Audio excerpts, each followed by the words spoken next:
On September 11, 2001, 2,972 people from more than 80 countries were killed, leaving thousands of loved ones behind. Today, our fellow citizens, our way of life, our very freedom came under attack. Immediately following the first attack, I implemented our government's emergency response plans. I've directed the full resources of our intelligence and law enforcement communities to find those responsible and to bring them to justice. Thank you. Good night, and God bless America. Why had the U.S. military defenses failed to stop any of the 4 hijacked planes? How could skyscrapers just like crumple to the ground in 10 seconds? World Trade Center Building Number 7, never hit by an airplane, also collapsed that evening.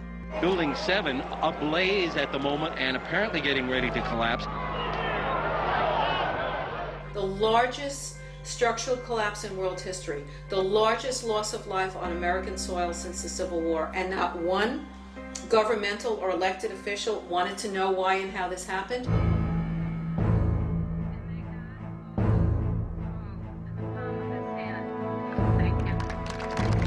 Realizing strength in numbers, 9/11 families rallied at the Capitol to press for answers. We are asking you, America, to stand behind us. President Bush signed legislation today creating an independent commission to investigate the September 11th attack on America. Buckling under pressure, the White House was finally agreeing to a deal. Remember, in the 90s, they spent $100 million investigating Clinton's sexual exploits. And they first allocated only $3 million to investigate the murder of 3,000 people. Right. That's the official start. Our first public hearing.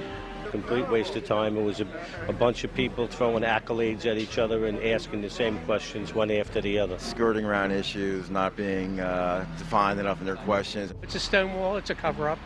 As far as I'm concerned, I'm very bitter, I'm very angry. The President has said only a minority of the Commission can see a minority of the documents, and then they have to clear what they're going to say to the rest of the Commission with the White House. Up till then, the hearings had received only minimal coverage. Suddenly, that all changed. To the loved ones of the victims of 9/11, your government failed you. In testimony before the 9/11 Commission later this week, Clark will tell the story of what happened behind the scenes at the White House before, during, and after September 11th. Those entrusted with protecting you failed you. And I failed you. President Bush was told in August that Osama bin Laden might be planning an attack involving the hijacking of U.S. aircraft.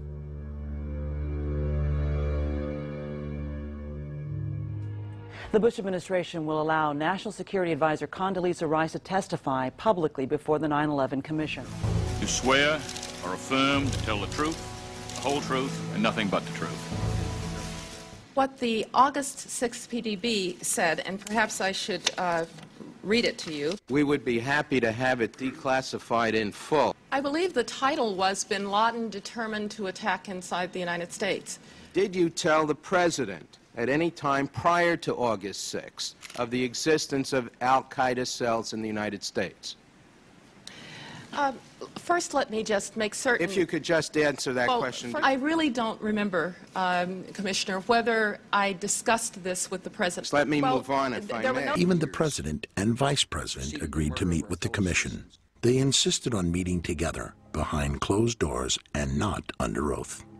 Why are you and the Vice President insisting on appearing together before the 9/11 Commission? Because the 9/11 Commission wants to ask us questions. That's why we're meeting, and I look forward to meeting with them and answering their questions. Why you're appearing together rather than separately, which was their request? Because it's a good chance for both of us to answer questions that the 9/11 Commission is looking forward to asking us, and I'm looking forward to answering them. We have to have one story, so I'll say part, and if I get it wrong, hedge a little bit and give me the next. And they had a lot of good questions, and I'm glad I did it. I'm glad I took the time. What topic did the commissioners want to spend most of the time on? It's probably best that I not go into the details of the conversation. Don't you think that the families deserve to have a transcript or to be able to see what you said? Adam, you asked me that question yesterday. I got the same answer, yeah. You have information about simultaneous hijackings. No specific threat. Planes being used as weapons. I don't think anybody could have predicted. Specific targets, including mentions of Pentagon, World Trade Center. Nobody in our government, at least, and I don't think the prior government could envision flying airplanes into buildings. Yes, they lied. They all lied. Whether consciously or unconsciously, it happened. Now we need to look into why they lied and what were the results of those lies. We can't have these wars, reorganize our way of life, based on a false understanding of what 9/11 was. The Taliban must act, and act immediately. They will hand over the terrorists, or they will share in their fate.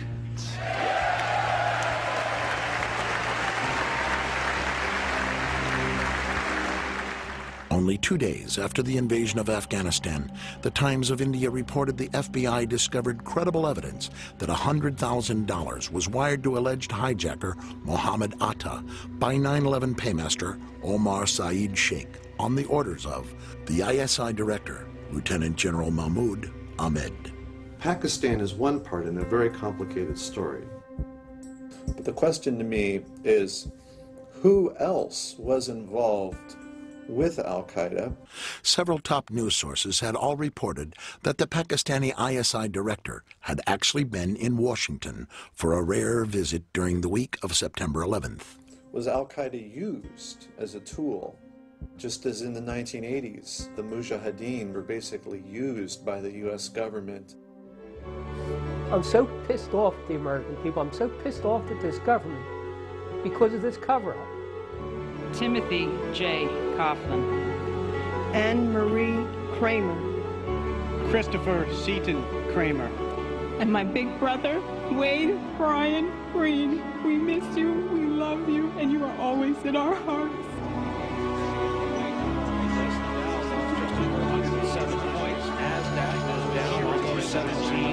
For this week's trading, the Dow lost more than 351 points, 3% of its overall value. NASDAQ was off almost 94% drop for the week. We'll take a break here.